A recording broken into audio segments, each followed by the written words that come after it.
Músico, compositor, ator, que vai participar da nossa atividade de hoje, junto com Maria de Fátima Amin.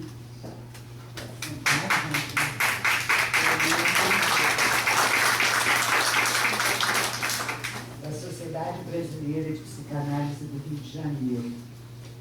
Quem estava aqui nos outros eventos, hoje é o terceiro evento do ciclo sobre ciúmes, já me ouviu falando, mas deve ter gente que ainda não veio. Eu vou falar de novo um pouquinho sobre a nossa sociedade, que é a Sociedade Brasileira de Psicanálise do Rio de Janeiro, filiada à Associação Brasileira de Psiquiatria, a Federação Brasileira de Psicanálise, a Federação Latino-Americana de Psicanálise e a Associação de Psicanálise Internacional, que é a IPA, que é a associação que foi fundada por Freud. Então nós temos uma longa história. E tal como Freud, que visitou várias áreas além da psicanálise, ele conversou com a antropologia, ele conversou com a mitologia, conversou com a literatura, enfim, com a cultura em geral. Nós também, da nossa sociedade, estamos conversando com a cultura. E temos vários eventos que estão abertos ao público em geral. Se vocês quiserem, está aí embaixo, lá no banner da nossa sociedade. Vocês podem também telefonar para se informar. Nós pegamos os e-mails de vocês, vamos mandar as notícias. Nós temos cinema, temos uma espécie de clube de leitura. Eu esqueci o nome, café literário. Enfim, nós temos várias atividades abertas ao público, palestras, e vocês podem visitar também o site da sociedade. O telefone é 2537-1333 e o site é www.sbprj.org.br.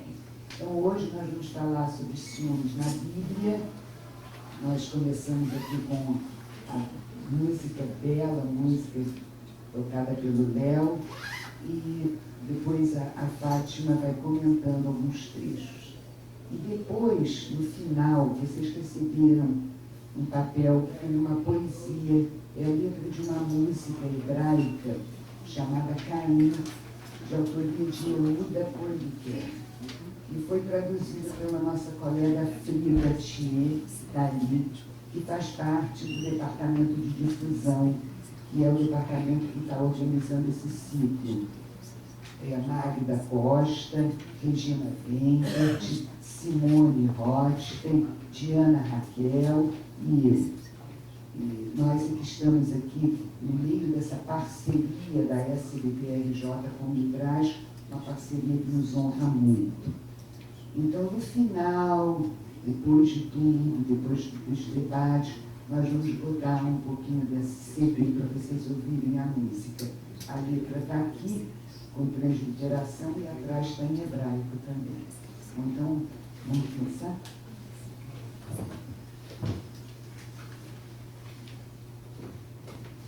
A mulher, vendo que o fruto da árvore era bom para comer, de agradável aspecto e muito apropriado para abrir a inteligência, tomou dele, comeu e o apresentou também ao seu marido, que comeu igualmente.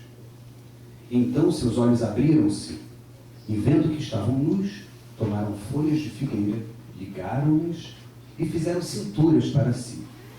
E eis que ouviram o barulho dos passos do Senhor Deus, que passeava no jardim à hora da brisa da tarde. O homem e sua mulher esconderam-se da face do Senhor Deus, no meio das árvores do jardim. O Senhor Deus expulsou do jardim do Éden, para que ele cultivasse a terra de onde tinha sido tirado. Adão conheceu Eva, sua mulher, e ela concebeu e deu à luz Caim, e disse: possuí um homem com a ajuda do Senhor. E deu em seguida à luz Abel, irmão de Caim.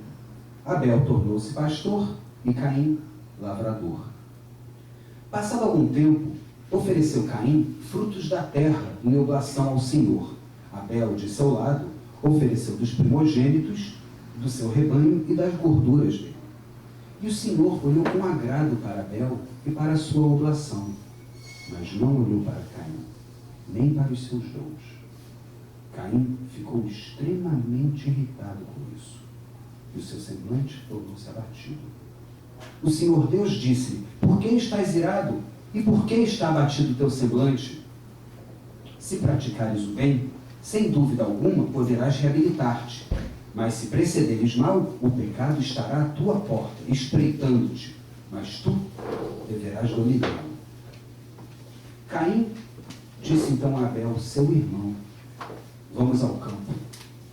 Logo que chegaram ao campo, Caim atirou-se sobre o seu irmão e o matou.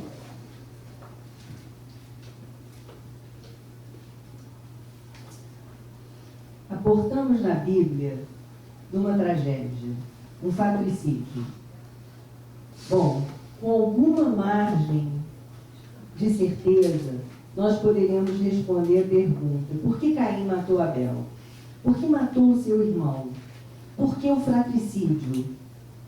Nós poderíamos dizer que Caim, enciumado, porque percebeu que o Senhor agradava-se mais de Abel em detrimento dele. Bom, antes da gente partir para a exegese dessa passagem, eu gostaria de me deter numa descoberta que me inspirou, que é o nome Midrash. A maioria de vocês aqui deve saber o que significa, mas como eu não sabia, eu resolvi, e foi um ponto de partida para mim, eu resolvi trazer para vocês porque eu achei muito interessante. Midrash quer dizer inquirir, drash quer dizer extrair sentido. Isso me inspirou porque me promoveu um movimento de me afastar do relato da superfície plana do relato da história contada para encontrar outras narrativas. O ciúme é um sentimento que implica uma tríade. Um sentimento fundado no temor de perdermos alguém para outro alguém. Essa terceira pessoa que entra vai fazer assim, um aporte, uma ancoragem fundamental no desfecho do sentimento, no encaminhamento do sentimento. E eu penso que quando a gente se depara com uma história como uma superfície plana, eu fiquei me perguntando, não é? Quer dizer, onde podemos encontrar Caim? Quem é Caim? Eu fiquei me perguntando, saí desse drama, da tragédia, e fiquei me dando conta que onde há um homem que mata, há uma criança que se desesperou muitas vezes por não se sentir entendida, por não se sentir compreendida. Eu quero falar dessa criança. Quando deixamos o útero materno e partimos para essa aventura absurda que é a nossa vida, nós não prescindimos de braços calorosos, amorosos, que nos amparem, que nos embalem. Nós não prescindimos de um olhar atento que nos acorde para a vida, que nos acorde para as nossas capacidades, para as demandas que vamos ter que enfrentar. Bom, escolhemos essa situação para pensar o ciúme e ela nos leva de cara, descortinamos um paraíso que acabara de ser perdido. Descortinamos um casal assustado, amedrontado, envergonhado, que diante do seu Senhor se esquiva, foge e se lastima pelo desastre, pelo pecado que acabaram de operar. Bom, no relato, em seguida a esse desastre, nasce Caim, primeiro filho, depois Abel. Bom, onde há um homem, havia uma criança que foi sendo acordada na sua capacidade de existir. Que tragédias pessoais, que lembranças, que evocações traz esse fato a Caim? Ter sido desvalorizado, ter sido desqualificada a sua oferenda em detrimento do seu irmão. Evoca ele outras situações? Que tragédias pessoais ele se dá conta ali naquele momento para fazer essa expressão pronta, irada, perceptível? Fiquei me perguntando, quantas vezes ele desagradou, quantas vezes ele se sentiu sendo deixado de lado. Porque esse impulso pronto, parece que esse impulso está pronto. Ele convida, ele fala para o irmão, vamos ao campo, e ali o mata, mergulhado num impulso tão distante de qualquer possibilidade de reflexão. Que tragédia engendra esse fratricídio? Bom, eu fico imaginando, né? Quer dizer, que criança desesperada buscou o olhar de outros, de quantos, e não foi compreendida. Continuava buscando, na sua jovem existência, continuava buscando esse olhar. Pelo visto, esse olhar lhe faltava. Quando a vida, né, nos concede a graça de sermos recebidos por braços amorosos, isso com certeza faz muita diferença. Será que Abel teve outras chances? Eu estava lendo a letra aqui, né? E a letra se pergunta, que tragédias você trilhou? E eu vou querer pensar agora, quer dizer, quando a gente pensa, né, que Caim, ele matou Abel por ciúme, a gente pensa nesse comprometimento dessa tríade. O Senhor é colocado no lugar daquele que é muito importante. Quando esse Senhor despreza Caim e Abel ocupa esse lugar, não é, de agradado, de ser agradado, esse desastre acontece como um ato vingativo. O que é o estado vingativo? O estado vingativo é um desgosto amargo, profundo, onde a única saída é a lei de Talião. Olho por olho, dente por dente. Perdas do self que se fizeram absolutamente arrancadas da possibilidade de constituir-se como pessoa, como subjetivação. Caim, quando se confronta, quando ele se defronta com essa possibilidade de perceber, porque no ciúme tem uma condição muito interessante que é preciso que a gente saiba. O ciúme, ele vai ver no outro, o outro recebendo aquilo que eu quero e que eu idealizo e que eu sonho para mim. Não é? Essa é, na verdade, a tríade que se forma quando um outro, ele recebe a idealização daquilo que deveria ser me dado.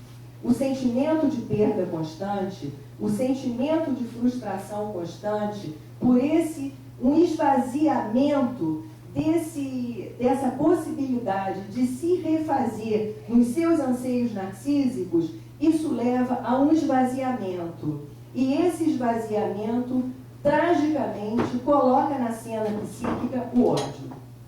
O ódio que frustra, que impossibilita outras construções, outros movimentos criativos. Ele vai organizar a identidade em torno de um vazio, em torno de respostas que busca-se no outro e não as encontra. Esse ódio, esse vazio, ele acaba por engendrar um sentimento vingativo. O que é um sentimento vingativo? São sentimentos, são ressentimentos. Ressentimentos são os sentimentos que se repetem. Repetem como nódoa, é uma nódoa na alma, é um hematoma, é um sangue pisado, é um sangue pisado na alma. O sangue pisado, ele vai organizar um self aglutinado em torno de um sentimento de perda. O ato vingativo, ele vai surgir como esse desgosto, como uma intrusão no outro, uma intrusão violenta, uma intrusão que tem por fim resgatar para esse self sem brilho, esse self apagado, constituído, somente revelado e existido através do ódio, ele vai intrusivamente roubar do outro partes para si, partes roubadas e, no caso, partes de vida. Né? Quer dizer, ele rouba a vida do outro como um ato intrusivo. Bom, a gente pensa que nós vivemos, crescemos e nos expandimos dentro de vínculos.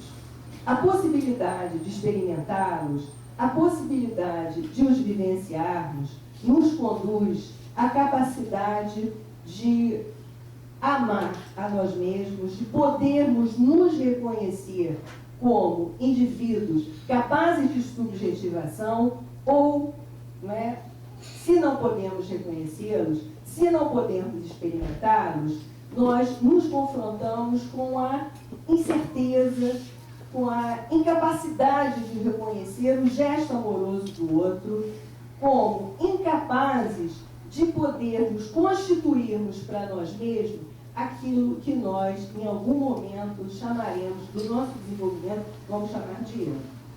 Esse eu só pode ser organizado, estruturado a partir da internalização de um olhar amoroso para que possamos lidar e dançarmos nesse paradoxo que nos constitui, que são as faltas aos nossos anseios e alguns olhares amorosos, como o mental ele é extremamente capaz de constituir-se e de trazer para si esse impulso agregador, ele vai se organizar entre a falta, a ausência e a presença de olhos amorosos que vão nos possibilitar a confiança, a capacidade de nós continuarmos andando frente às demandas da vida. Bom, tem uma coisa aqui que eu acho muito bonita, né? que é esse paradoxo.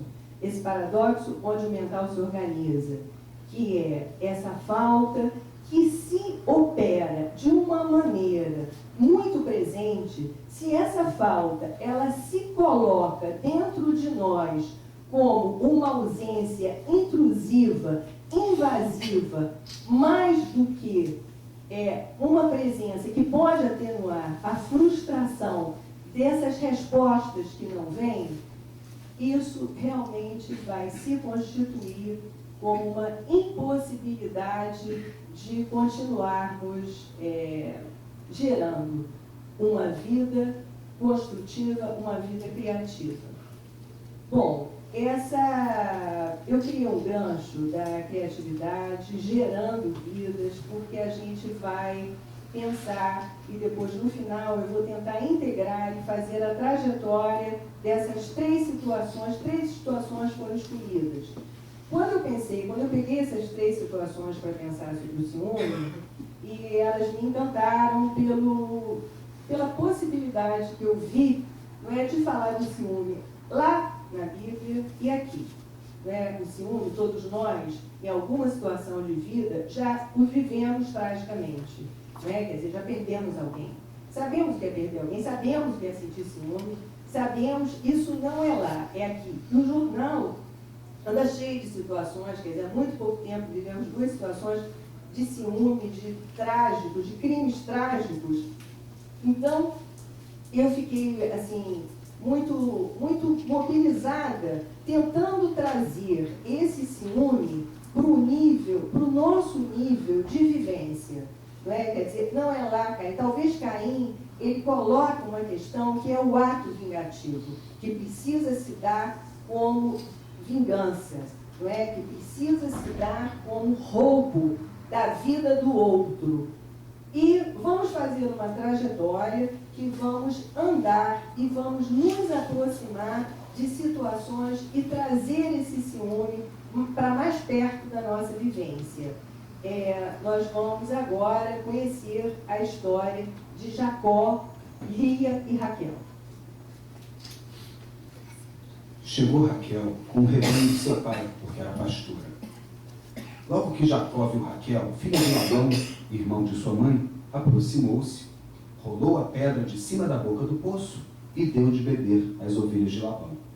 Depois beijou Raquel e pôs-se a chorar. Contou-lhe que era parente de seu pai e filho de Rebeca, e ela correu a anunciar isto a seu pai. Tendo Labão ouvido falar de Jacó, filho de sua irmã, correu-lhe ao encontro, abraçou-o, beijou-o e o conduziu à sua casa. Jacó contou-lhe tudo o que se tinha passado. E Labão disse-lhe: sim, tu és de meus ossos e de minha carne. Jacó ficou em casa de Labão 1 mês inteiro. E Labão disse-lhe: acaso, porque és meu parente, servir-me-ás de graça? Dize-me que salário queres. Ora, Labão tinha 2 filhas. A mais velha chamava-se Lia, e a mais nova, Raquel. Lia tinha os olhos embaciados, enquanto que Raquel era bela de talhe e rosto. Jacó, que amava Raquel, disse a Labão: eu te servirei 7 anos por Raquel, tua filha mais nova. Melhor, respondeu Labão, dá-la a ti que a outro. Fica comigo. Assim Jacó serviu por Raquel 7 anos, que lhe pareceram dias, tão grande era o amor que lhe tinha. Disse, pois, a Labão: dá-me minha mulher, porque está completo o meu tempo, e eu quero desposá-la. Labão reuniu todos os habitantes do lugar e deu um banquete. Mas à noite conduziu Lia a Jacó, que se uniu com ela. E deu à sua filha Lia sua escrava Zelfa. Pela manhã, viu Jacó que tinha ficado com Lia, e disse a Labão: que me fizeste? Não foi por Raquel que te servi?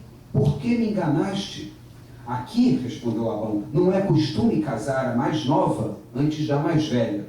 Acaba a semana com esta, e depois te darei também sua irmã, na condição que me sirvas ainda 7 anos. Assim fez Jacó. Acabou a semana com Lia, e depois lhe deu Labão por mulher sua filha Raquel, e dando por serva a Raquel sua escrava Bala. Jacó uniu-se também a Raquel, a quem amou mais do que a Lia, e serviu ainda por 7 anos em casa de Labão. O Senhor, vendo que Lia era desprezada, tornou-a fecunda, enquanto que Raquel permanecia estéril. Lia concebeu e deu à luz um filho, ao qual chamou Rúben. Por quê? Dizia ela. O Senhor olhou minha aflição, agora meu marido me amará. Concebeu de novo e deu à luz um outro filho. O Senhor, disse ela, vendo que eu era desdenhada, deu-me ainda este, e pôs-lhe o nome de Simeão. Concebeu ainda e deu à luz mais um filho. Desta vez, disse ela, meu marido se apegará a mim, porque já lhe dei à luz 3 filhos. Por isso, deu-lhe o nome de Levi. Concebeu ainda e deu à luz um filho, e disse, desta vez louvarei ao Senhor, e chamou-o Judá. Depois, cessou de ter filhos. Raquel, vendo que não dava filhos a Jacó, teve inveja de sua irmã. Dá-me filhos, disse ela ao seu marido, senão eu morro. E Jacó irritou-se com ela. Acaso, disse ele, posso eu pôr-me no lugar do Senhor Deus, que te recusou a fecundidade? Ela respondeu, eis minha serva Bala, toma, que ela dê a luz sobre os meus joelhos, e assim por ela terei também filhos. Deu-lhe, pois, por mulher sua escrava Bala, da qual se aproximou Jacó. Bala concebeu e deu à luz um filho a Jacó. Disse então Raquel, Deus fez-me justiça, ele ouviu minha voz e deu-me um filho. Por isso ela o chamou Dan.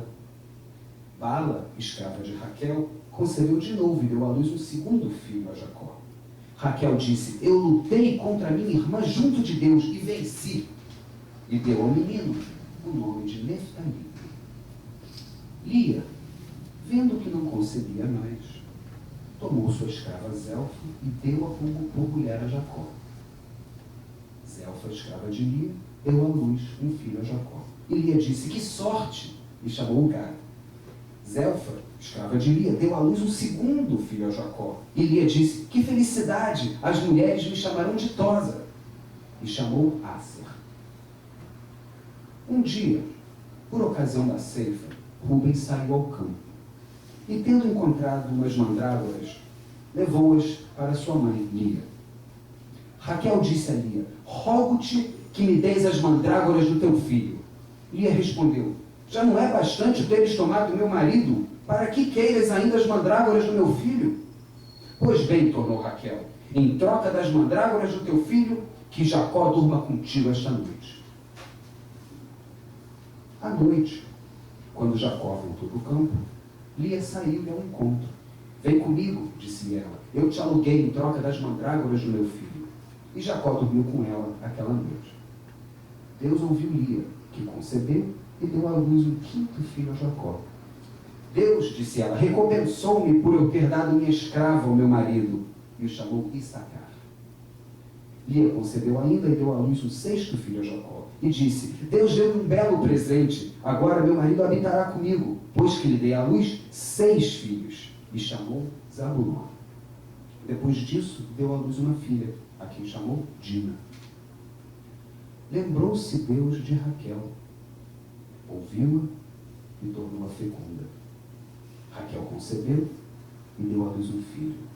Deus, disse ela, tirou o meu opróbrio e o chamou José. Raquel, formosa filha de Labão, esperou muito por esse casamento, por essa concretização desse sonho de Jacó e dela. E nos anos de espera, ao chegar nesse casamento, ela se confronta com a impossibilidade de gerar filhos. Isso era a coisa, não havia nada pior para uma mulher, mais infamante para uma mulher do que a esterilidade. E ela tem não só que se confrontar com a sua impossibilidade de gerar filhos, como ela se confronta com a irmã que era fértil. Ela não só era fértil, a Lia, como ela era grata. Ela vai ficando encantada com a própria fertilidade e vai encontrando essa possibilidade, inclusive, de chegar perto de Jacó e fazer frente a essa paixão que Jacó sentia por Raquel e jamais amou a Lia como amava a Raquel. Raquel, formosa, acostumada a ser enaltecida e ser centro desse apaixonamento, Raquel, ela se desespera, ela vai se transtornando nos anos de espera.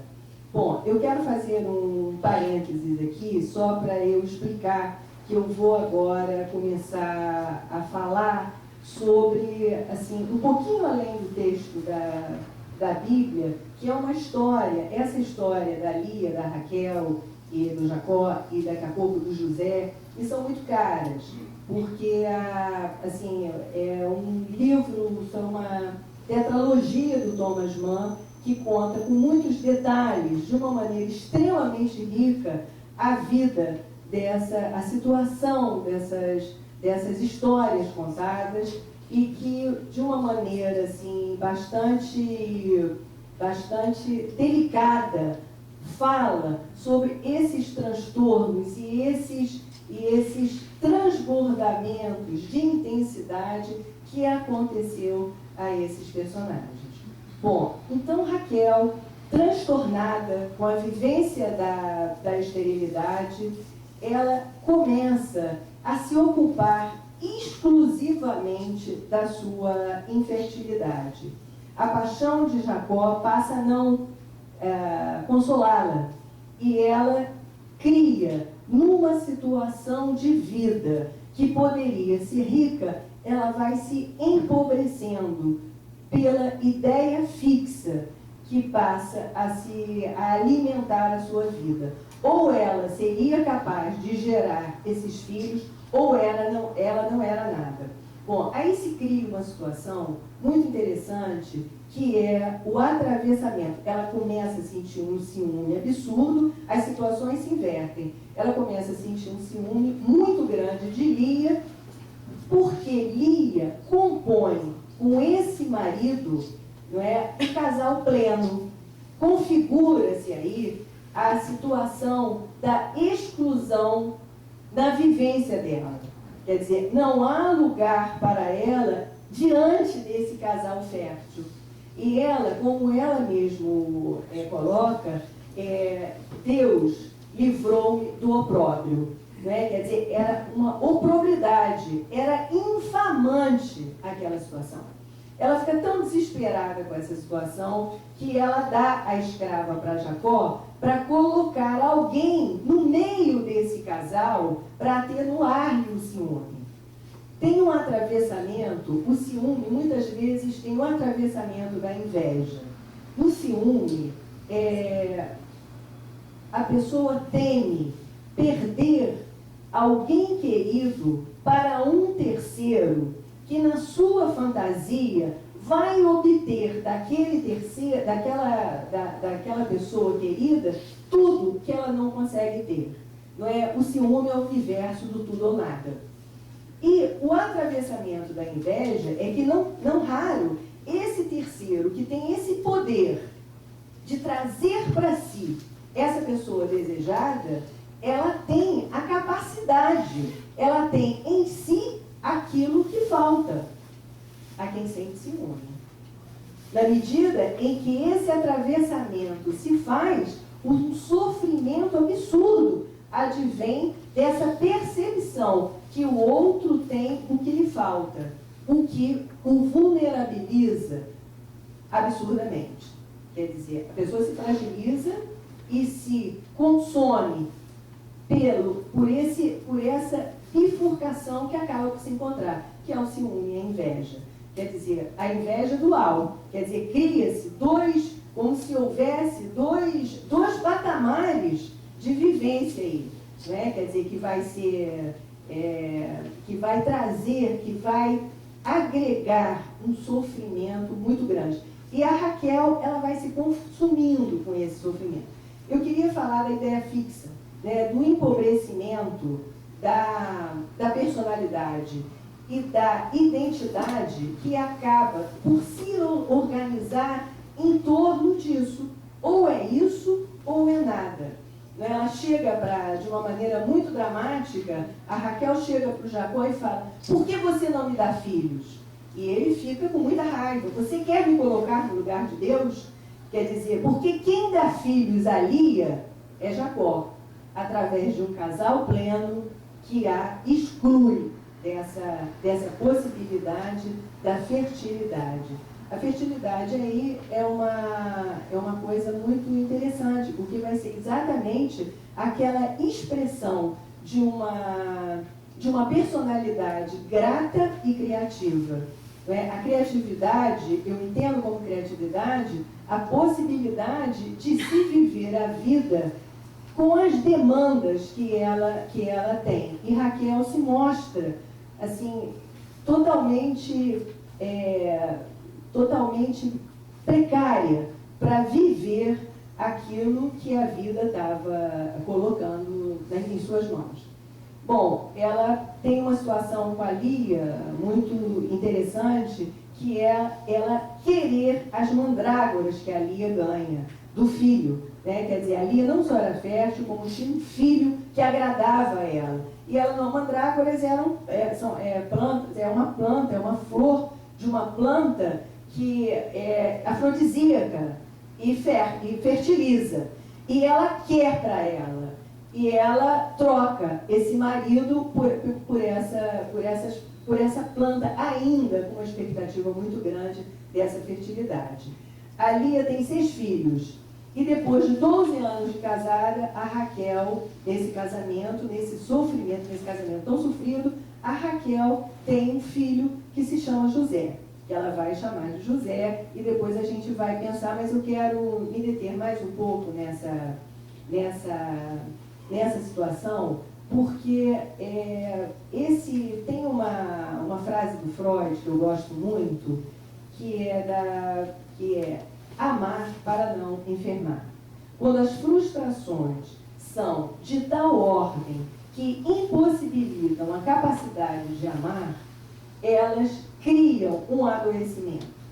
Não é? Quer dizer, uma coisa que a gente tem visto, né, nas foram nas palestras anteriores, é que as pessoas falavam assim, qual a diferença do ciúme patológico para o ciúme normal? Claro que todos nós já experimentamos situações de vida onde sentimos que estávamos perdendo alguém querido em detrimento do nosso desejo de querer reter aquele para nós. Não é? Bom, o ciúme, ele se dá de uma maneira absolutamente natural, como sentimento de perda, como luto, se realmente viemos a perder, e como angústia por normalmente aquele outro levar um pedaço da nossa vida. Mas isso passa. Isso precisa passar. Se isso não passa, se isso constitui como a única realidade possível para experimentarmos a nossa vida, e essa realidade usurpa qualquer outra possibilidade de enriquecimento e expansão e novas configurações de relação para nós estamos de fato num terreno patológico, não é? Que essa condição, não é, do passar, que se contrapõe a Caim, né? Caim vive um luto. A gente pode dizer que esse desgosto amargo, essa necessidade de vingança, é uma vivência de um luto inconsciente, que é a vivência da perda de partes irrecuperáveis do próprio eu. Não é? No ciúme natural que nós vivemos, que a vida nos propõe, esse ciúme ele vai engendrar não o ato vingativo ou a ideia fixa, mas a necessidade de criarmos para nós, porque o sofrimento é tanto de perder alguém ou uma situação desejada, o sofrimento é tanto que isso engendra. O mental normalmente dá um passo. Não aguentamos a dor psíquica num estado cristalizado. Ele vai precisar que se crie uma saída para isso. Eu quis colocar, eu fiz uma trajetória, né? Quer dizer, Caim como uma expressão desse ciúme, a expressão trágica do fratricídio.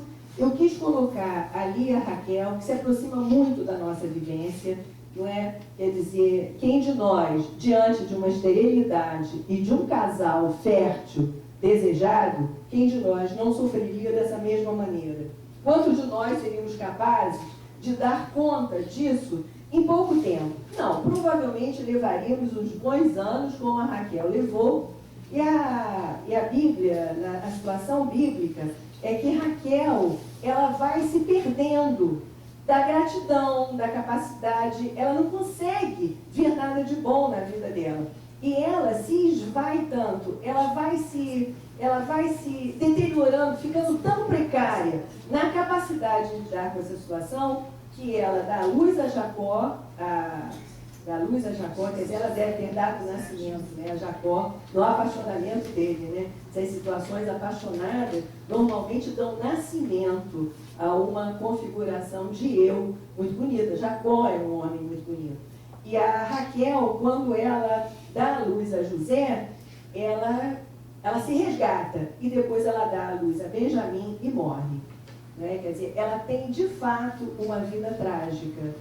E há um deslocamento, há uma transferência desse apaixonamento de José de Jacó, estou trocando tudo, mas é um apaixonamento de Jacó. Há uma transferência do apaixonamento pela Raquel para José. José é produto, vai ser produto de um casal apaixonado.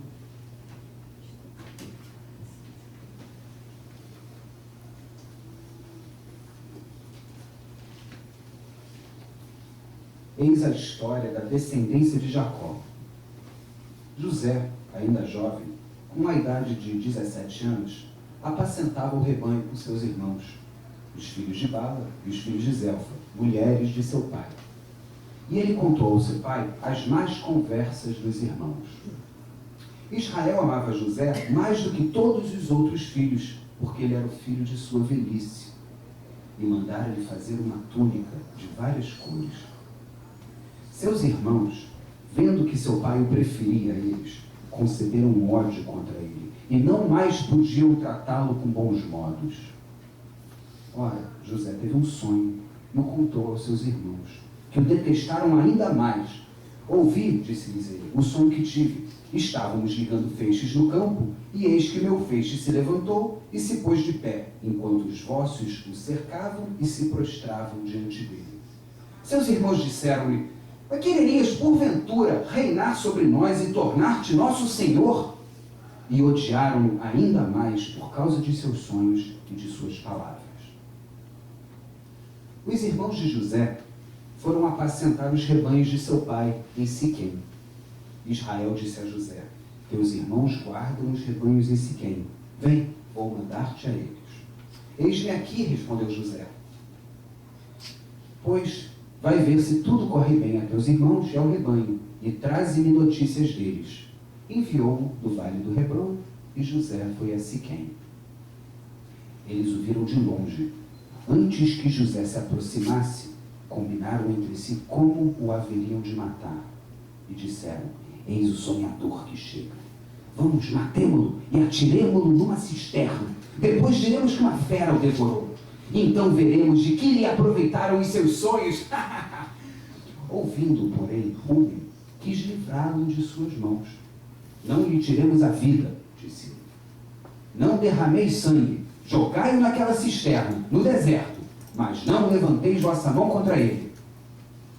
Quando José se aproximou de seus irmãos, eles o despojaram de sua túnica, daquela bela túnica de várias cores que ele trazia, e jogaram-o numa cisterna velha. O maior risco do ciúme é a perda de si mesmo. Né? Quer dizer, como eu estava falando, da ideia fixa, do empobrecimento. Né? E eu acho essa história de José, eu queria contrapor esse... Não que eu ache que... Bom, deixa eu completar a frase. Bom, eu queria contrapor esse filho do apaixonamento. José tem por herança a paixão do pai. E mantado pela predileção desse pai, José faz uma trajetória que a gente poderia falar totalmente oposta à de Caim. Né? Caim, saído daquela situação trágica, de luto, de perda do paraíso, quer dizer, nós não sabemos o que Caim viveu, chegando, aportando nos braços de um casal tão depauperado, tão envergonhado, tão desnudado, tão pegos de surpresa, tão invadidos na sua possibilidade de agradarem a esse Senhor. José não. José nasce de anos de espera e de paixão e nasce para essa mãe como um prêmio por todo o seu sofrimento de vida. E José, imantado por essa dádiva, ele segue, ele é jogado pelos irmãos, não é? Que igualmente tem muito ciúme dele em relação ao pai, porque o pai, quer dizer, o relato começa com ele sendo presenteado por uma túnica diferenciada, com muitas cores, e ele vai até esses irmãos para dar notícia, para trazer para o pai notícia desses irmãos. E é morto. E é jogado numa cisterna para ser morto. Ele não é morto porque um irmão o salva, né? O Rúben não admite que derrame sangue do irmão, e ele é vendido. O Rúben consegue que ele seja vendido a uma caravana que está indo para o Egito. Ele é levado como escravo e é vendido como escravo quando ele chega ao lugar onde essa caravana, no Egito, onde essa caravana tem o seu destino. José, ele rapidamente, em casa de seu amo, ele é resgatado da escravidão pela sua inteligência, pelo seu brilho, pelo seu porte. pela sua generosidade, pela sua cordialidade. José, ele vai sendo, e aí acontecem outras situações da vida dele, que são, assim, minuciosamente contadas nesse livro do Thomas Mann. Esse livro do Thomas Mann tem uma curiosidade. Thomas Mann, foi solicitado que ele escrevesse um prefácio para um livro que estava sendo escrito sobre José. E aí ele é informado que Goethe era apaixonado por José. E esse apaixonamento levou Goethe a falar, a escrever, não sei bem se foi alguém contou para ele, que ouviu-se, que o Goethe queria ter escrito a vida de José. E nunca se destinou a isso. Thomas Mann fica imbuído do projeto, vai para a Palestina, vai para o Egito, faz uma pesquisa de 4 anos e escreve esses 4 livros que dão em detalhe a vida de José. A vida de José são 2 livros. E a beleza das reflexões que o José vai fazendo a respeito de ter sido desejado como morto pelos irmãos. José, ele é capaz de refletir sobre por que esses irmãos quiseram matá-lo. Quer dizer, ele se implica no desejo desses irmãos. Ele se implica de tal forma que ele diz para si, e numa conversa com esse amo que o resgata da escravidão, e abre a casa para ele acaba muito rapidamente por quase tomar conta de todos os negócios desse amo, e ele fala, eu provoquei os meus irmãos, eu fui arrogante, eu quis que eles, quer dizer, o sonho, né, que ele tem uma vara que salta e que as outras dos irmãos ficam lá todas deitadas, assim, elas se dobram em relação àquele. Ele fala, por acaso você vai ser nosso rei? Ele provoca, ele percebe que ele provoca a ira desses irmãos. Então ele vai fazendo uma trajetória que é muito interessante, porque, a despeito de todas as coisas que ele vai passando, ele depois vai para a prisão por uma contingência de um apaixonamento que ele é uma intriga, porque uma mulher que ele não aceita, que a mulher do patrão se apaixona por amo, se apaixona por ele não aceita de jeito nenhum, ela totalmente ultrajada, ela inventa que ele quis seduzi-la, e aí ele é preso. Ele chega na prisão, rapidamente, ele é conduzido para ser administrador dessa prisão. E dessa prisão é que ele começa a interpretar os sonhos, e ele é levado para o Egito para interpretar o sonho do faraó, que todo mundo conhece. Bom, o interessante que eu acho é a preservação dessas funções de self.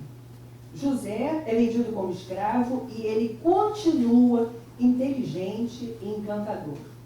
José é preso e ele rapidamente alça a essa condição de ser o administrador dessa prisão. Então, o que a gente vê aí?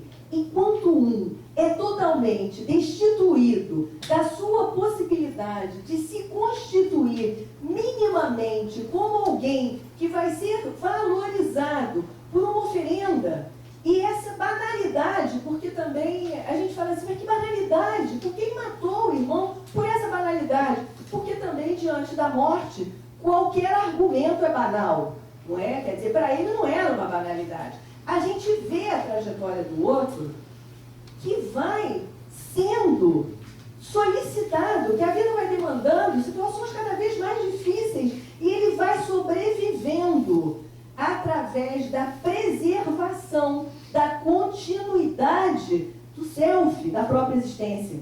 Quer dizer, é um self que continua criativo, podendo, nos seus movimentos, encontrar respostas para si, para aquelas situações. E ele continua encantador, ele continua inteligente e vai fazendo uma trajetória. O que eu ia falar na metade da frase, quando eu comecei a falar de José, que eu parei na metade da frase, é que a gente pode pensar assim, bom, haja paixão, para colocarmos no mundo, né?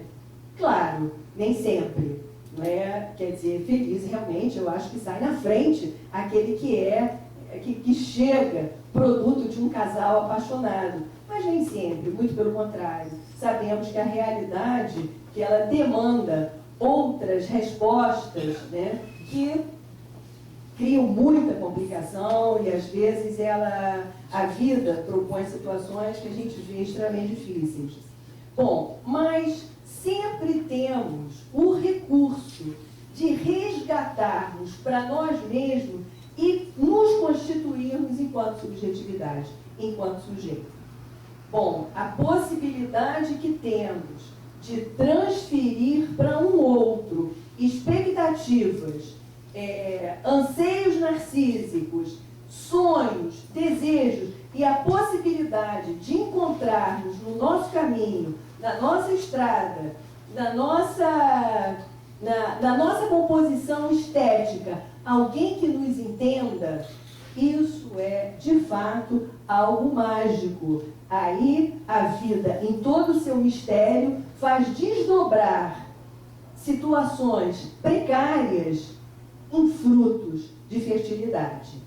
Não é? O encontro, ele vai ser sempre aquele momento mágico passível de resgatar. A psicanálise, ela vai se fundar, ela vai ser fundada por essa possibilidade de encontro. A trajetória do analista é conseguir refazer, através de um ambiente afetivo totalmente acolhedor, quer dizer, totalmente, a gente não é totalmente, a gente jamais é pleno, essa é a grande complicação, mas tentando refazer junto, naquele par, construir uma nova história, pegando o Midrash, né, que venha extrair novos sentidos. A possibilidade de interpretarmos e refazermos e recontarmos a nossa história, abrirmos, talharmos os hematomas, as nódoas da alma, vai ser sempre uma promessa, como uma esperança, como algo que pode se desdobrar em confiança, em busca, em possibilidades de encontro. Uma coisa muito dramática, né? Quer dizer, assim, alguém que vive mergulhado numa situação extremamente frustrante dentro de si mesmo, que não consegue constituir para si respostas e buscas desse encontro com o outro, vai acabar por organizar-se em torno de uma experiência, de uma sensação, quer dizer, de uma experiência, não sei se seria adequado isso, mas de uma sensação de perda, uma sensação inexplicável de perda. Quer dizer, que engendra essa condição de ciúme. Quer dizer, se eu vivo mergulhado numa condição e numa sensação, num esvaziamento, acossado por uma sensação iminente de perda, necessariamente, até como um apelo de chegar ao outro, esse apelo, ele vai chegar no outro distorcido, porque alguém que não eu terá de um outro aquilo que eu não tenho. A gente desdobra um duplo no nosso mental. Se somos muito precários, inventamos que alguém tem aquilo que deveria ser nosso. Não conseguimos viver sem isso, porque precisamos de um encontro, mesmo que ele seja torto, troncho, distorcido. Quer dizer, a condição de uma pessoa buscar a outra como uma fonte de anseios, de uma fonte de resposta aos seus anseios narcísicos, é a esperança suprema, vinda, nascida de um profundo sentimento de desilusão, de desolação, de vazio. E são dentro desses paradoxos que organizamos a nossa vida mental, com muita luta, com muita tenacidade, porque a vida persevera, a vida quer perseverar. nos damos muito trabalho, porque sonhamos, não é? E na medida em que sonhamos, o outro, ele cria, ele se reinventa em nós como, de fato, a única possibilidade de saída. Mas, às vezes, essas saídas surgem como caminhos muito árduos de serem trilhados, de serem percorridos, por causa do sentimento, nem sempre claro, de que um encontro redundará em satisfação, em prazer. Bom, eu queria fazer essa trajetória. Eu não queria terminar esse ciclo com a tragédia de um fratricídio, nem com a morte de uma personalidade esgotada atrás de uma busca por fertilidade. Eu queria trazer José. Eu queria compor essa personalidade como algo, como os aspectos da nossa personalidade que não desistem, né? Que se submetem, que se escravizam em alguma medida a outros aspectos de nós mesmos, mas que não desistem.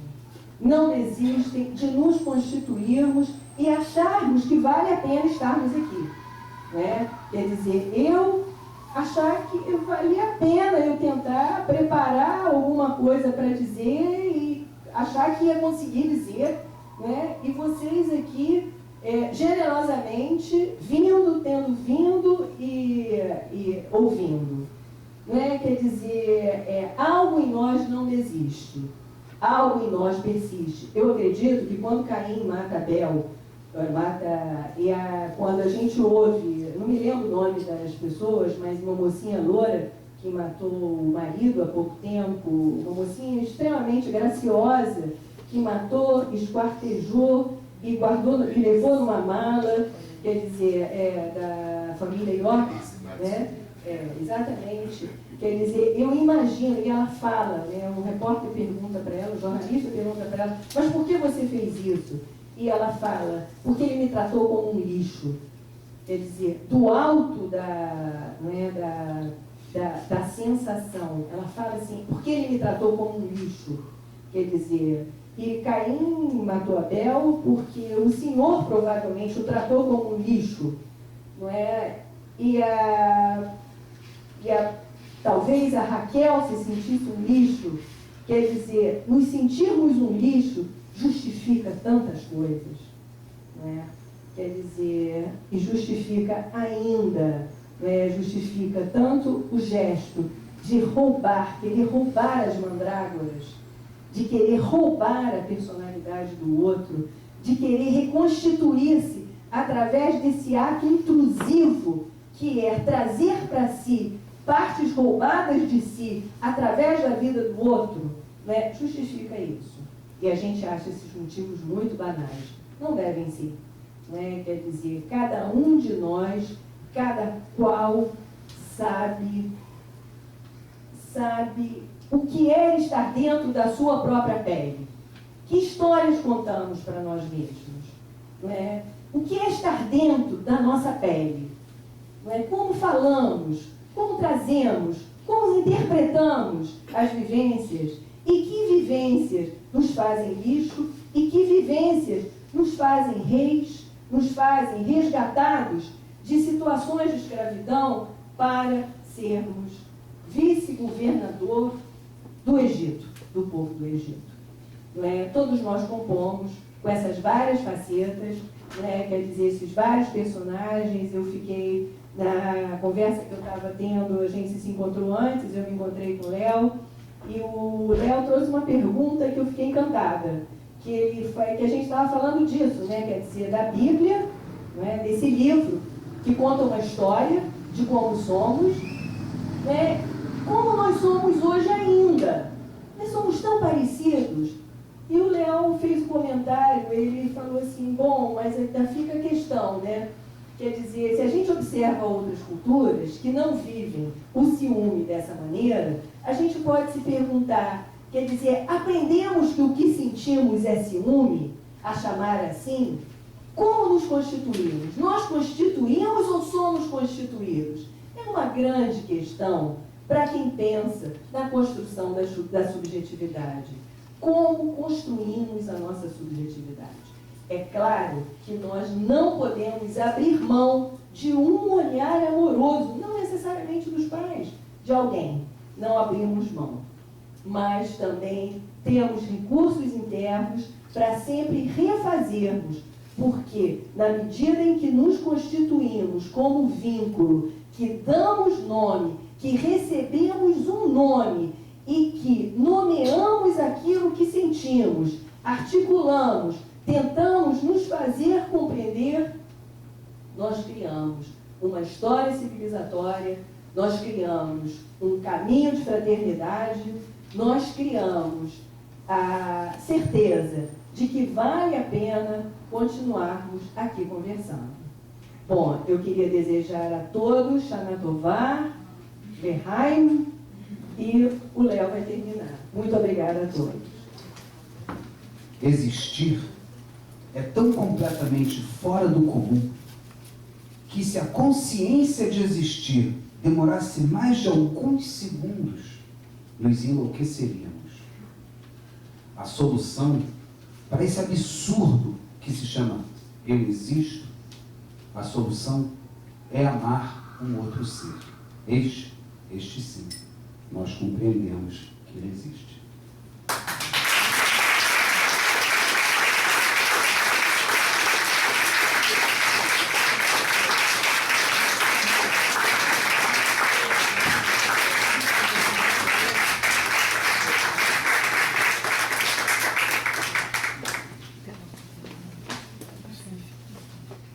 Esse último texto foi de Clarice Lispector. Os outros todos foram.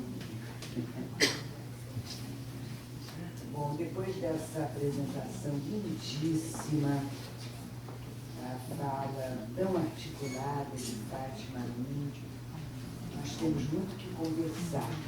Então, nós estamos aqui, quem quiser, o microfone vai rodar. Se alguém quiser escrever a pergunta, tem uma ficha com lápis, se tiver iniciação, usar o microfone. Já é a atividade.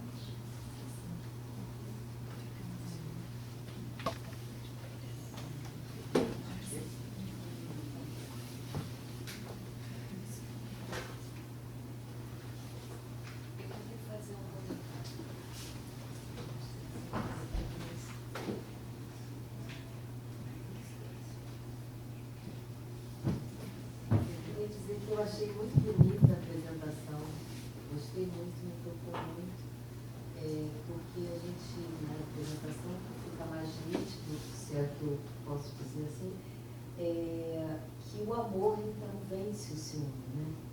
Quer dizer, o olhar amoroso, mesmo sem a ausência desse olhar amoroso, a possibilidade de se engendrar, mesmo quando ele falta, possibilidade de se engendrar nele, de alguma maneira fazer a criação dele na nossa vida, retira esse ódio que o ciúme é capaz de provocar a morte do outro, né?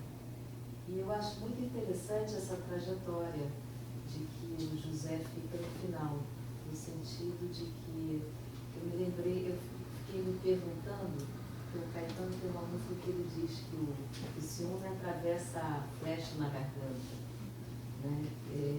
De alguma maneira, o José, ele pôde falar desse ciúme, né? E falar sobre o ciúme talvez seja já a condição de ter esse olhar amoroso, resgatando ou insistindo mais pela vida do que pela morte, que é o que o ciúme impulsiona, né?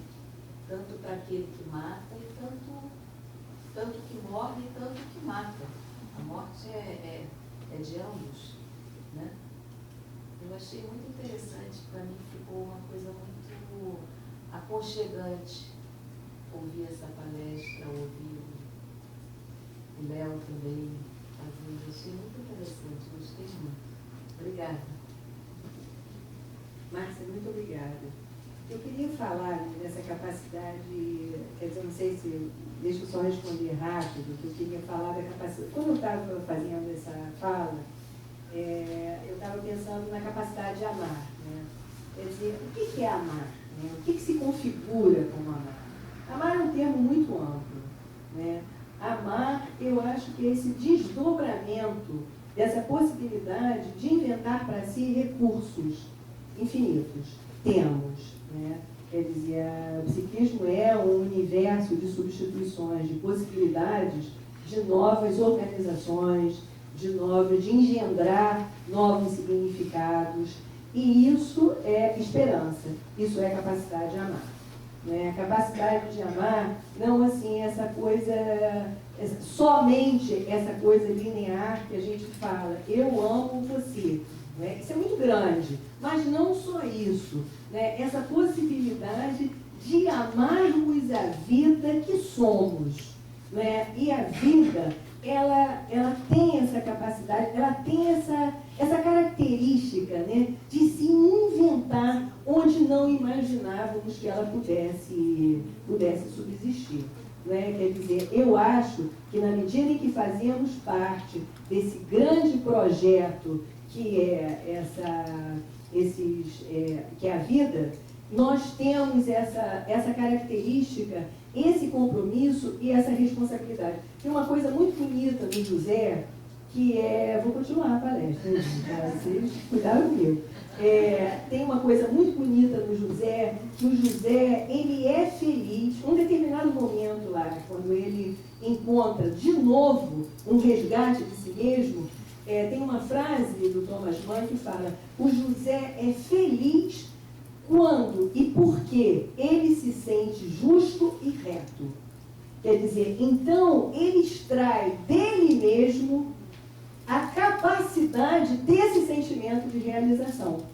Quer dizer, e aí a gente pensa assim, também, né, foi encontrando pelo caminho pessoas que o amaram, que se encantaram por ele, quer dizer, mas ele é reto, mas ele também, quer dizer, aí junta, né, essa coisa mágica que é quem nasce e aquilo que quando se nasce, se dá nascimento. Né? Porque tem essa coisa muito bonita, quer dizer, quando uma criança nasce, ela dá nascimento ao pai e à mãe. Né? Quer dizer, quando esse pai e essa mãe colocam essa criança no mundo para dar nascimento a ela, é junto à emergência de todas essas identidades imbricadas, essa emergência, ela faculta aquilo que nós vamos chamar dessa aventura, que é a nossa vida. Então, amar, capacidade de amar, né, eu acho que tem uma coisa muito interessante, que eu acho que a sabedoria conflui. Quando a gente começa a estudar psicanálise, quando a gente começa a ler as filosofias, algumas, né, tem acesso a algumas filosofias, a gente encontra isso. Né? E isso por quê? Porque eu penso que a sabedoria, que é aquele discurso que vai nos constituir como pessoas capazes de amor. Vou dialogar um pouquinho com você, rapidinho, vou fazer palestra não. Falando sobre o amor, né? Você disse, falou muito bem, o amar no sentido de amar também os seus próprios limites, que foi o ponto que você levantou do José, né? A capacidade de olhar para si mesmo, admitir a própria arrogância, daí repensar e transformar. Então o amor não é qualquer amor, né? É preciso não só amar, mas amar de determinada maneira.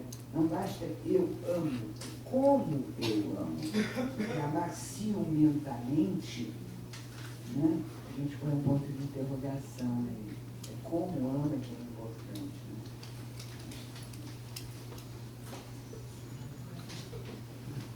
Doutor Reinaldo.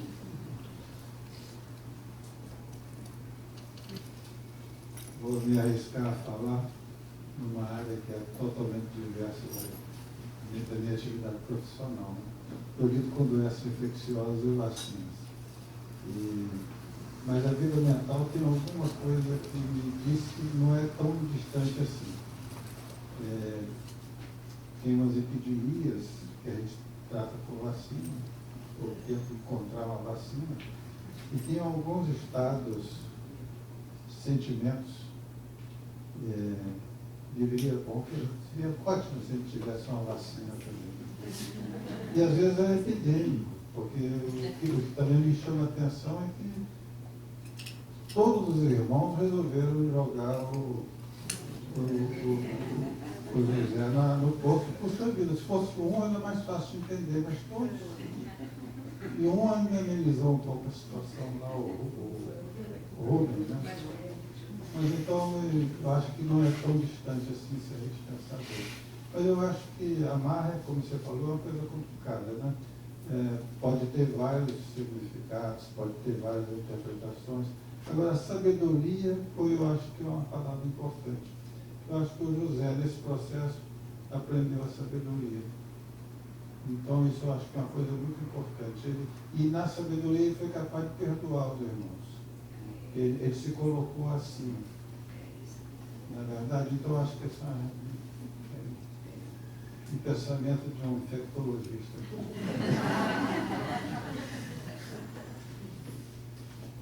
Posso dar uma palavrinha? Olha, ainda bem que não tem uma vacina contra a inveja ou o ciúme, senão nós não seríamos humanos. Nós seríamos uma outra coisa, né? E eu queria pensar um pouquinho assim, do amor e na paixão, né? Porque eu acho que a inveja, o que mata, o que é assassino, é muito mais a inveja do que o ciúme. Quando o Molière, em Don Juan, diz que o amor nasce do ciúme, eu dou toda a razão a ele. Eu acho que o ciúme é fundamental na criação do amor. Por quê? É quando há esse terceiro que se interpõe na relação dual entre o pai e a mãe, que há a ideia de um outro, né? E aí eu penso que o amor tem a ver com respeito, com respicere, com olhar para o outro. Já na paixão, que tem a ver com a inveja, não existe esse outro. O invejoso tem uma relação consigo próprio, né? Com a imagem dele no espelho, onde não existe ainda 3 e somente 2. Por isso que eu acho que o ciúme, o que tem negativo no ciúme é a inveja, né? E esse aspecto que você muito bem falou, né? É quando você acredita que esse outro tem tudo aquilo que eu não tenho e que eu preciso arrancar dele, matando-o, né? Mas isso é inveja, não é o ciúme, né? O ciúme patológico é aquele que contém a inveja, vai de braço dado com a inveja, né? Não sei se é só dizer isso. Agora, uma coisa que eu gostaria muito de frisar é a admiração que eu tive hoje, tanto pela Fátima como pelo Léo, a maneira como eles se apresentaram, uma articulação espetacular da Fátima e a expressão poética e artística do Léo. Queria parabenizar os dois. Léo foi uma inspiração a mais dessa música. Eu fiquei a subir, né? Fiquei aqui ouvindo, né? Não que eu tivesse me tranquilizado totalmente, porque isso é impossível, mas, nossa, como ajudou, pelo menos aí 80% da possibilidade preservada, como José, né? Uma devastação, né? E José se preserva, uma devastação de ansiedade aqui, e preservada aí pelo cântico dos cânticos do Léo. Bom, eu queria colocar, achei excelente essas duas observações do Fernando, do Reinaldo, principalmente por trazerem, né, esse gancho, né, da inveja, ciúme, perdão, gratidão. Quer dizer, eu acho que isso aí isso aí deve ser um contínuo. Esse atravessamento da inveja, do ciúme, que é o que causa essa tragédia, né? Esse desejo de destruição do outro, né? O outro tem a capacidade, não só, quer dizer, uma coisa que magoa muito, né, o ciumento, o invejoso, é a capacidade que ele vê nesse outro de gozar, usufruir da sua própria capacidade. Né? Porque essa, na verdade, é a grande sedução, o grande peteleco para a idealização daquele. Né? Quer dizer, que ele olha para o outro e vê que aquele outro, ele usufrui da capacidade daquilo que ele desejaria e lhe falta. E tem uma coisa muito, assim, que eu fico muito intrigada. A cultura, normalmente, ela é muito sábia nos ditados, né? Mas tem o tal olho gordo, né? Quer dizer, o olho gordo é muito interessante, porque também a gente vai se preservar, colocando no outro o esvaziamento que a inveja produz em nós, no selfie. Não é? Porque quando eu digo, fulano vai olhar para mim e vai me secar, como ele seca a planta, como ele seca não sei o quê, quer dizer, eu estou, na verdade, eu não estou atribuindo ao outro, né, a minha inveja, eu estou atribuindo ao outro a minha capacidade de destruir em mim aquilo que eu vejo no outro. Porque naquele momento eu estou esvaziada. Se eu olho e falo assim, nossa, que pernas lindas. Nesse momento, você vai falar assim, não, mas as minhas deixa eu esconder, porque as minhas são horrorosas. Nossa, o fulano tem uma capacidade. Nesse momento, eu estou totalmente destituída de capacidade. Quer dizer, a inveja opera. O que a cultura dá invertido, a cultura sabe, mas ela dá invertido. Como se esse olhar que viesse de fora que me secasse. Não, é o olhar que vem de dentro que me seca. É o outro que não é o outro. Que sou eu. Que sou eu.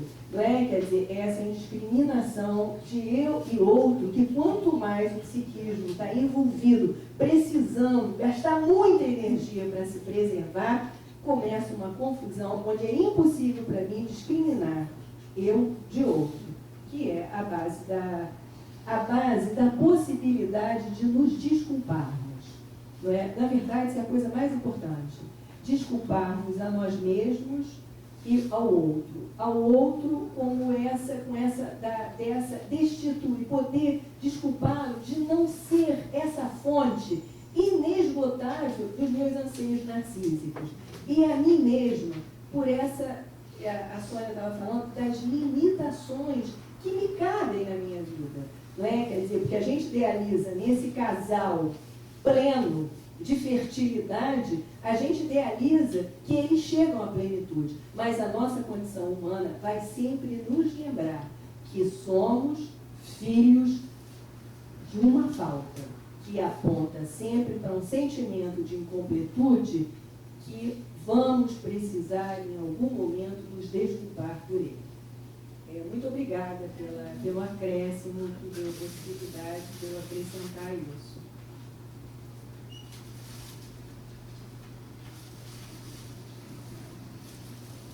A questão do perdão é muito importante, né, que o Reinaldo levanta. Realmente vem junto com todo esse crescimento emocional de José, né?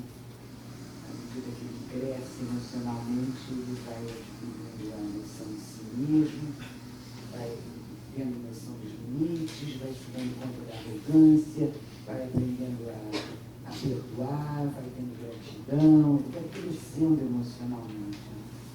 Nesse sentido, acho até que ele não se coloca acima, né? Eu acho que ele pode fazer isso quando ele se coloca no mesmo patamar dos irmãos, né? Ele se reconhece numa fratria, né? Sai do lugar do predileto, né? E sai da arrogância dele, e aí ele pode perdoar os irmãos e tê-los como irmãos, né? E aí dessa relação amorosa, né? Possibilitar essa relação. Fátima, queria que você falasse um pouquinho sobre essa questão que você abordou de leve,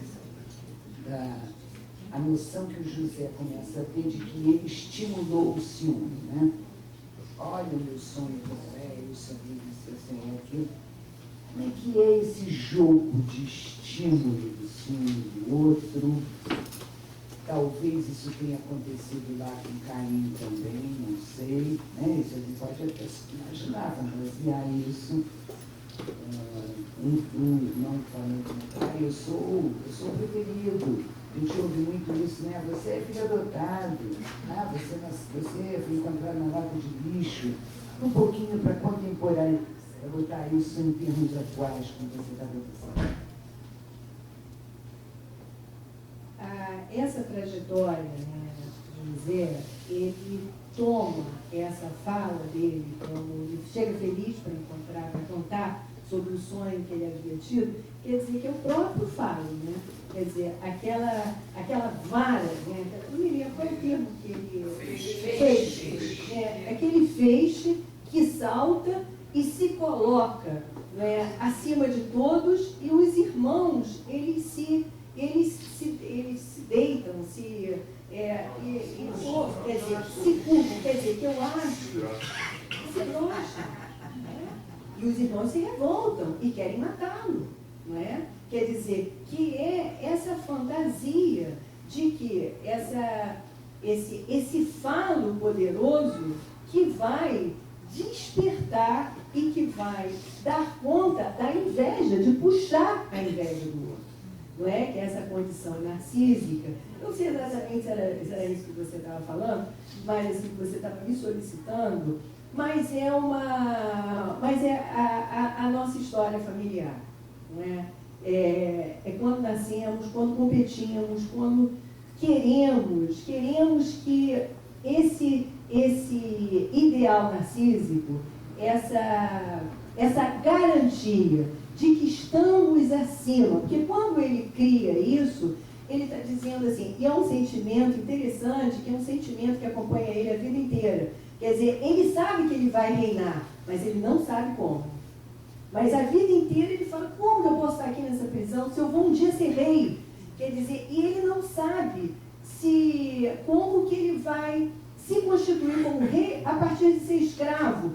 Agora, eu fico imaginando, quer dizer, que essa preservação, essa possibilidade que se tem de se dar uma volta nesse narcisismo do qual todos nós, a partir do qual todos nos constituímos, é isso que vai possibilitar que a gente se constitua como indivíduos, como pessoas possíveis,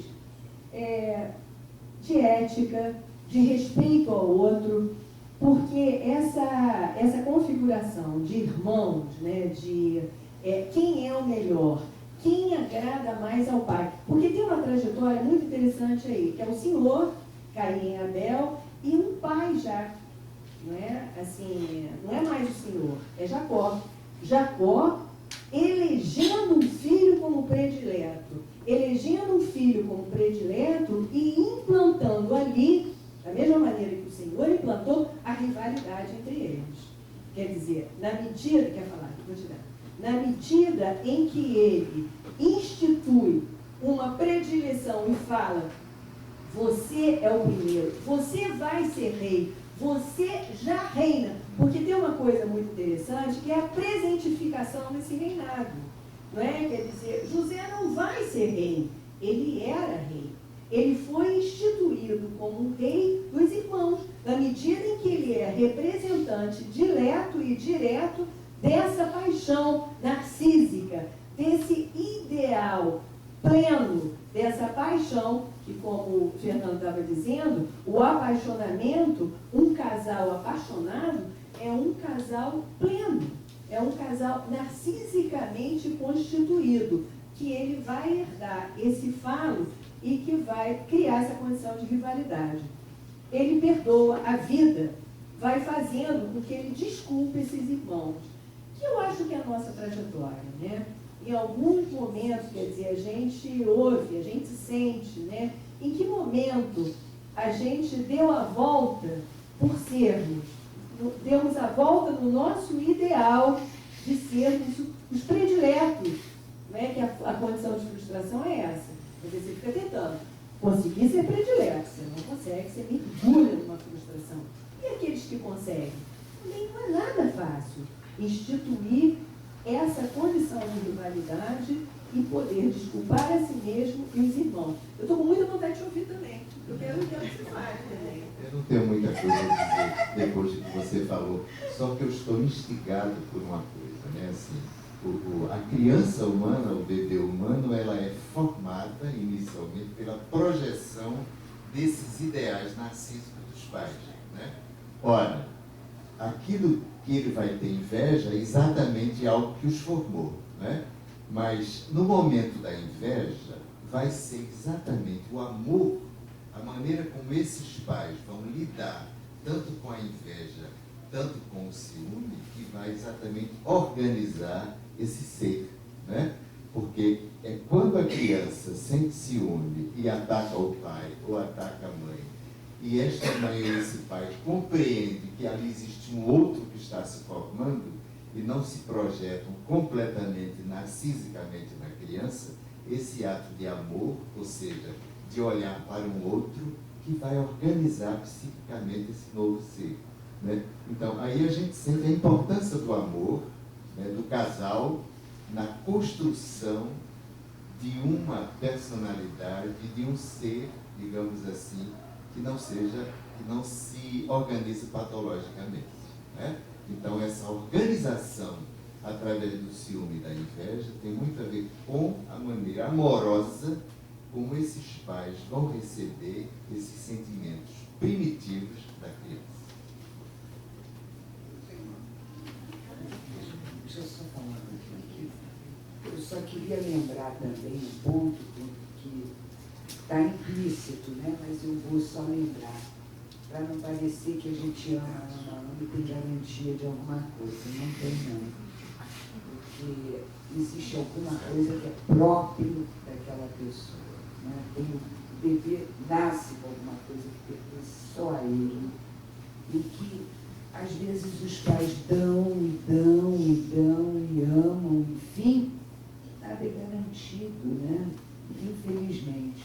Agora, é claro que é muito melhor e tem muito mais chance esse bebê que é acolhido com esses olhos amorosos, sem dúvida nenhuma.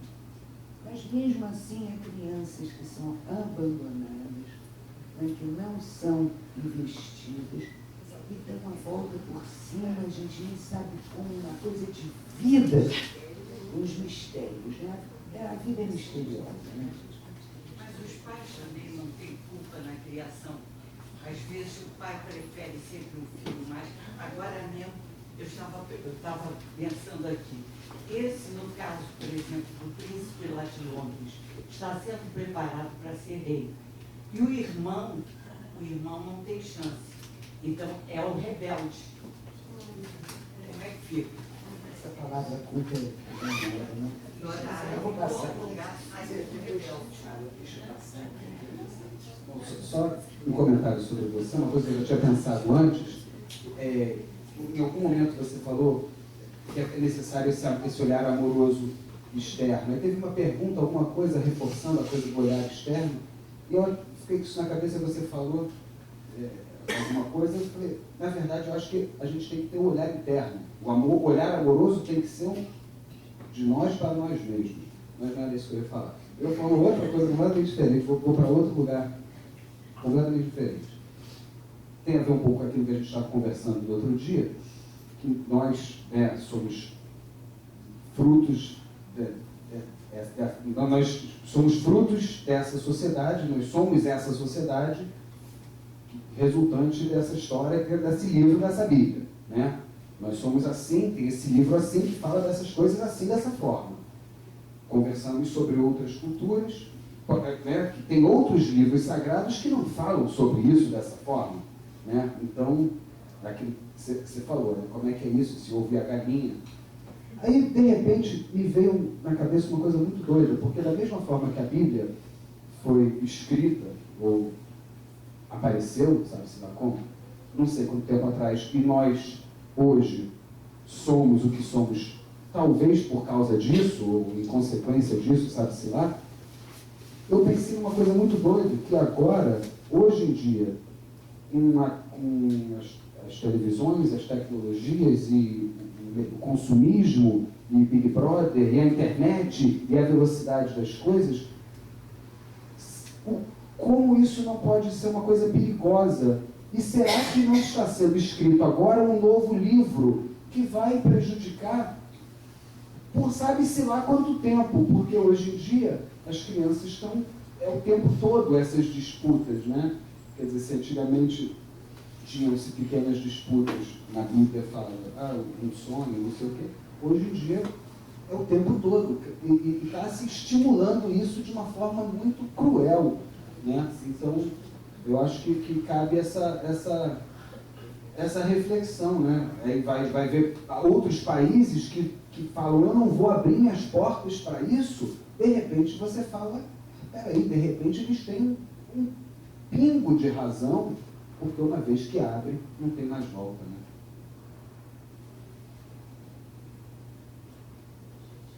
Eu queria começar comentando isso que você falou, desse olhar dentro, né? Esse olhar dentro é a internalização desse olhar amoroso. Quer dizer, a gente, no desenvolvimento, a criança ela vai internalizando isso. Daí a necessidade de que ela perceba de que ela é suficiente. Que a gente fala da mãe suficientemente boa, a gente tem esse termo, né, dos pais suficientes, do ambiente suficientemente bom, porque ela internaliza uma sensação de ser suficiente para esses pais e para os pares, para os próximos pares. Ela vai internalizando através de uma dinâmica de presença e falta, de frustração e regozijo e satisfação, ela vai aprendendo a constituir-se a partir de um sentimento de realização desses encontros, que é um processo de internalização. E outra coisa que eu acho muito interessante é assim, como nós nos constituímos. Assim, isso é uma coisa que me preocupa muito, né? Que discursos outros ganham hoje uma presentificação, ganham a dianteira, e o que eles e nós constituem. Porque somos constituídos, sim. A cultura nos constitui e nós constituímos a cultura. Quer dizer, como é que é essa identidade? Existe nova identidade aí já? Ou ainda somos isso? A Bíblia foi escrita, assim, eu não tenho muito bem essa informação, eu já passei por essa informação, mas eu posso estar errada. Mas ela foi escrita, ela levou 1.600 anos sendo escrita, né? E já deixou, acho que século IV ou século VI, depois de Cristo, que ela foi sendo finalizada no Novo Testamento. Mas ela vem sendo escrita, não é? E ela não só é escrita, como ela inscreve-se. Ela é fundante de uma certa maneira de nos interpretarmos. Eu quero falar agora, quero responder a ela, que a gente estava falando disso, né? Quer dizer, do pai que institui o predileto, que elege o rei. Não é? E você estava falando da culpa, né? Quer dizer, será que os pais não têm culpa? Não é? Quer dizer, eu diria que é perigoso a gente pensar assim, na culpa dos pais. Não é? Porque as crianças, elas também não são tão tábula rasa. Vasos que nascem absolutamente vazios, elas trazem, elas se projetam também. A personalidade se expressa. Então, assim, é claro que um ambiente que vai dificultar a expressão, o desenvolvimento de uma identidade, de uma capacidade de subjetivação, né, pode-se lutar muito com isso. Mas as crianças, elas se expressam também. Às vezes, a gente não sabe, assim, ouvindo histórias, às vezes os prediletos, eles pagam preços altíssimos por serem prediletos. Não é? Às vezes eles não conseguem sair dessa condição de prediletos e ficam lá, grudados naquele núcleo familiar, ou naquele pai ou naquela mãe, pagando um preço muito grande. A gente nem sabe se os irmãos fizeram um grande trabalho para José, né? Jogando numa cisterna e jogando José em direção a uma vida que ele assinou. José fez a própria assinatura. Caim não. Caim ficou lá, dentro de um paraíso perdido, legitimamente desconstruído destruído e desconstituído num ambiente, não é, de depressão e preso. Quer dizer, essa questão da culpa dos pais é uma questão muito delicada, porque os pais, quando inventam prediletos, o Freud tem uma frase muito interessante, em 2 trabalhos ele fala disso, que é, primeiro, na interpretação dos sonhos, que é que o homem, que é o predileto de sua mãe, ele vai trazer para si o êxito. E depois ele retoma isso em 1917, falando que ele há muito tinha descoberto que o homem que é o predileto de sua mãe, ele vai fazer uma trajetória de êxito, vai trazer para si o êxito, que é a trajetória de José. Agora, só que que os prediletos, a história não está tão garantida assim. Depende muito de quem é o predileto, de quem é do lado, porque às vezes o irmão, ele se sente tão desafiado com aquele predileto, que ele faz uma trajetória com a própria assinatura, inclusive. Né? Que essa coisa do assinarmos a própria vida, a implicação de nós mesmos e do nome, porque nos dão um nome, mas nós conquistamos esse nome. Não é? Que é um outro processo extremamente interessante da subjetivação. Eu ganho um nome, eu ganho esses sonhos do quais o Fernando falava, por herança narcísica, mas eu vou internalizá-los, eu vou me constituir em cima deles e eu vou superá-los, conquistando-os, estabelecendo para mim, de fato, quem é que eu quero e devo e posso ser. Então, a gente falar de culpa é uma coisa, assim, não dá muito para ter essas garantias. Não, eu queria só dizer mais uma palavrinha, né? Você falou da sociedade, né, da internet moderna, se isso tem isso pode trazer um novo tipo de subjetivação, né? Mas eu falei da importância do amor paterno, do amor materno, mas é muito importante a gente não confundir amor, não é assim água de colônia, rosas e água com açúcar. Amor significa limite, né?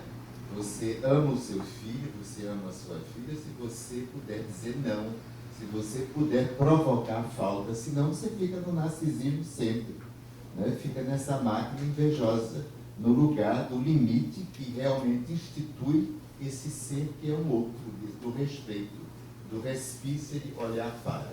Né? Então, eu acho que na sociedade atual, a figura da lei, a figura do pai, tende a cada vez mais enfraquecer.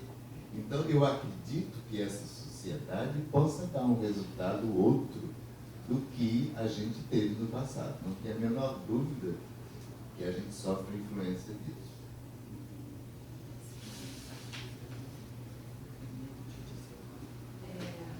Eu estava pensando aqui na diferença, né, do filho predileto e do filho amado, né, porque eu acho que, de certa forma, o filho predileto é como a gente retomar aquela ideia, o termo que você trouxe da ideia fixa, né, ou como o Fernando está falando, da paixão, quer dizer, aquele carrega a bandeirinha, eu sou a paixão, né, eu sou uma continuidade dos ideais dos meus pais, mas eu não sou eu, né? E aí não tem essa, como você falou, né, uma continuidade de ser, mas um ser diferenciado, né, que pode então entrar em relação com o outro, como sugere a Clarice Lispector, né? Quer dizer, que aí você pode olhar o outro como um outro que me olha, e eu olho e a gente pode dançar, pode haver amor, pode haver relação, né? E não uma ideia fixa, né? Eu fiquei pensando, quando você falou de ideia fixa, eu imaginei assim, um dique, né? Uma coisa que tem uma rachadura e eu tenho que ficar lá com o dedo preso, porque senão desmorona, né? Eu não tenho essa possibilidade de me desgrudar dessa imagem, né? E então, se não sou eu, é um outro que vai ter que assumir esse papel, né? Então, a fulaninha que deve ser tudo aquilo que eu queria ser, não sou, então ela é, e eu me seguro naquilo, né? E vai restringindo e empobrecendo a vida. Eu vou só fazer mais um comentáriozinho. Pode? Não tem? Pode. Sobre isso que o Léo estava falando, vou voltar para ela, né? Porque justamente na apresentação do Fernando, em algum momento ele fala sobre olhos nos olhos, né? E aí eu fiquei pensando na nossa cultura do não olhos nos olhos, que é a cultura internet, né? Quer dizer, como... Pois é, e isso eu vejo assim, os jovens falando, até o telefone é uma coisa já meio complicada, né? O torpedo é muito melhor, a mensagem escrita, né, rápida, e 500 ao mesmo tempo é uma coisa muito mais viável. Quer dizer, o quanto que essa cultura, ela fala de uma forma também de uma independência, de uma busca, né, de uma não vinculação. Eu não sei se é uma busca, não vinculação, mas de qualquer forma é uma cultura que ela induz a isso, né? Eu não me vinculo ao outro, porque é o outro e eu estou com 10 janelas abertas ao mesmo tempo, então eu não tenho um tempo. E eu acho que isso tem suas consequências, né? Como a mãe que precisa, vai amamentar, mas ao mesmo tempo tem que dar conta do trabalho, ao mesmo tempo tem que estar bonita, mas ao mesmo tempo... Quer dizer, tem exigências de uma cultura hoje, né, que certamente constrói sujeitos diferentes do que a gente já viveu, né? Mas sei lá do que vai dar. Né? Aí vai ser mais um dos nossos mistérios para a próxima década, será? Não. Só uma palavrinha. Eu achei maravilhoso sobre a atualidade. Ele diz assim: nós vivemos num mundo de desmemoriados, ou então daqueles que sabem tudo, mas que esquecem do essencial.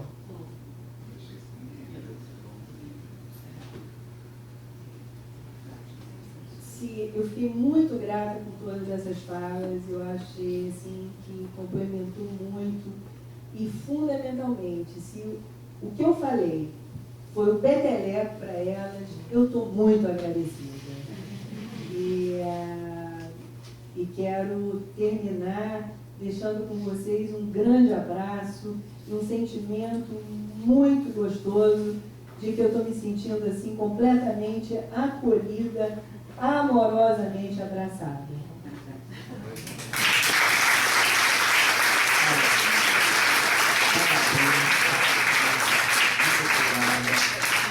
Eu quero agradecer a Fátima, agradecer ao Léo Buchmann, agradecer ao Migrage. Nós estamos fechando hoje o ciclo Ciúmes. Pretendemos fazer mais encontros aqui, nossa parceria vai continuar. E nós vamos terminar ouvindo a música Caim. A letra está com vocês.